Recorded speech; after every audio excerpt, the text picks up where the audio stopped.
펜타곤은 AI를 왜 두려워할까요?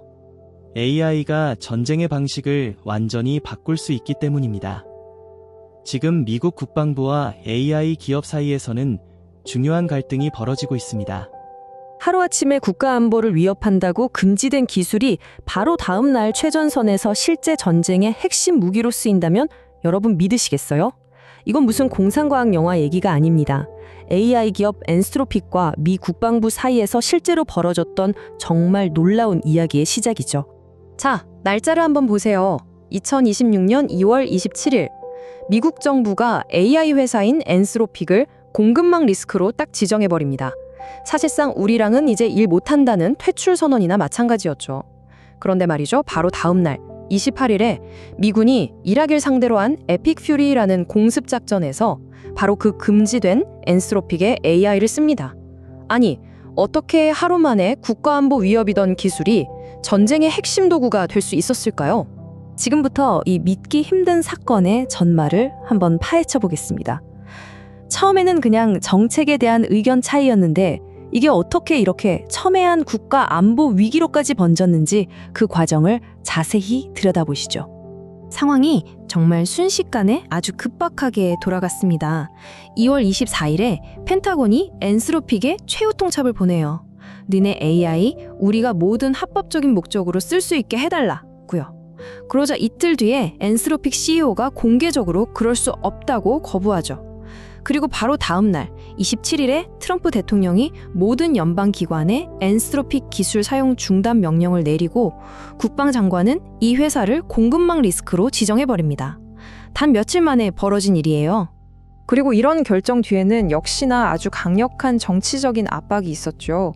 트럼프 대통령이 자기 소셜미디어에 이렇게 글을 올리면서 이 문제를 아예 정치 이념 대결 구도로 만들어 버렸습니다. 당시 분위기가 얼마나 격앙됐었는지 생생하게 보여주는 대목입니다. 그렇다면 엔스로픽이 이렇게까지 버티면서 지키려고 했던 그 윤리적 원칙, 그 레드라인은 대체 무엇이었을까요? 바로 이 두 가지였습니다. 첫째, 자기네 기술이 자국민을 대규모로 감시하는 데 쓰이는 것. 그리고 둘째, 인간의 개입 없이 AI가 스스로 판단해서 사람을 공격하는 그런 완전 자율살상 무기에 사용되는 걸 막겠다는 거였죠. 이 두 가지가 바로 갈등의 핵심이었습니다. 그런데 이 이야기, 엔스로픽과 펜타곤 둘만의 싸움이 아니었습니다. 바로 또 다른 핵심 플레이어가 등장하는데요. 데이터 분석 기업 팔란티어입니다. 이 회사의 복잡한 역할 때문에 사건이 완전히 새로운 국면으로 접어들게 되거든요. 여기서 이게 중요한 게 뭐냐면요. 엔스트로픽의 AI 클로드가 그냥 흔한 소프트웨어 중 하나가 아니었다는 겁니다. 당시 펜타곤의 기밀 군사 네트워크에서 작동하도록 허가받은 유일한 최첨단 AI 모델이었어요. 그러니까 이미 아주 민감한 정보 시스템 깊숙이 자리 잡고 있었던 거죠. 그리고 바로 이 클로드를 군사작전에 연결해준 다리 역할을 한 게 바로 팔란티어였던 거죠. 예를 들어 베네수엘라 작전 때도 펜타곤은 팔란티어의 플랫폼을 통해서 클로드 AI에 접근하고 작전 계획을 짰습니다. 말 그대로 팔란티어가 AI 기술과 실제 군사작전을 이어주는 통로였던 셈입니다. 팔란티어 입장에서 이 관계가 얼마나 중요했는지는 이 숫자 하나면 설명이 끝납니다. 42%. 연간 수익의 무려 42%가 미국 정부 계약에서 나왔다는 거예요. 최대 고객인 펜타곤의 신기를 거스르기가 정말 어려운, 엄청난 이해관계가 걸려 있었던 겁니다. 자, 여기서 이런 의문이 들죠. 이 모든 갈등이 정말 엔스트로픽과 펜타곤 딱 둘만의 문제였을까요? 아니면 이 중간에 낀 핵심 파트너가 오히려 불씨를 지핀 건 아니었을까요? 여러 수식통에 따르면 결정적인 계기는 바로 팔란티어의 한 보고서였다고 합니다. 팔란티어 임원이 펜타곤에 엔스로픽이 자기네 AI가 군사적으로 쓰이는 걸 좀 꺼리는 것 같다는 뉘앙스로 보고를 했다는 거예요.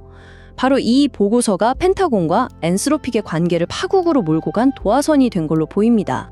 이야기는 여기서부터 정말 예상치 못한 방향으로 흘러갑니다. 엔스로픽의 가장 큰 경쟁자, 바로 오픈 AI가 등판하면서 판이 완전히 뒤집히거든요. 펜타곤이 엔스트로픽한테는 안 된다고 했던 바로 그 윤리 원칙들 있잖아요. 놀랍게도 오픈 AI는 사실상 똑같은 조건으로 펜타곤과 계약을 따냅니다. 여기 보시면 인간의 감독이라는 말이 인간의 책임으로 살짝 바뀌긴 했지만 핵심 내용은 그대로 유지된 거죠. 더 기가 막힌 건 이 모든 일이 엔스로픽이 금지된 바로 그날에 벌어졌다는 사실입니다. 이건 결국 이 사태의 본질이 윤리 원칙에 대한 고상한 논쟁이 아니라 결국 누가 통제권을 쥐느냐 하는 힘겨루기였다는 걸 보여주는 거죠. 펜타곤은 자기들 말에 순순히 따르지 않는 파트너를 쳐내고 더 협조적인 파트너로 갈아탄 겁니다. 이 실리콘밸리와 펜타곤의 기싸움이 여기서 끝났으면 좋았을 텐데요. 전혀 예상치 못한 새로운 위협의 불씨가 되고 맙니다. 자, 흐름을 한번 보세요. 미국이 금지된 AI를 써서 이란에 공격하죠. 그러니까 이란이 보복을 하는데 미군 기지가 아니라 그 AI가 돌아가는 디지털 심장부를 때린 겁니다. 아랍에미리트와 바레인에 있는 아마존 웹서비스 데이터 센터가 미사일 공격을 받은 거죠. 이 사건은 이제 전쟁의 패러다임이 어떻게 바뀌고 있는지를 명확하게 보여줍니다.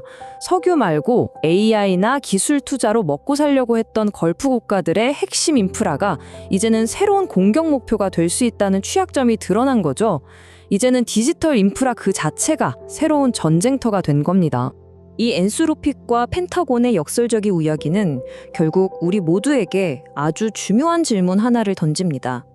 기술과 전쟁이 이렇게나 복잡하게 얽혀버린 시대에 과연 우리는 어떻게 예측 불가능한 변수에 대비하고 불가능해 보이는 시나리오까지 계획할 수 있을까요? 이 사건은 앞으로 우리 모두가 풀어야 할 숙제를 남긴 셈입니다. 시청해 주셔서 감사합니다. 싱크 코스모스 랩이었습니다. 모두 행복하세요. 구독과 좋아요는 큰 힘이 됩니다. 감사합니다.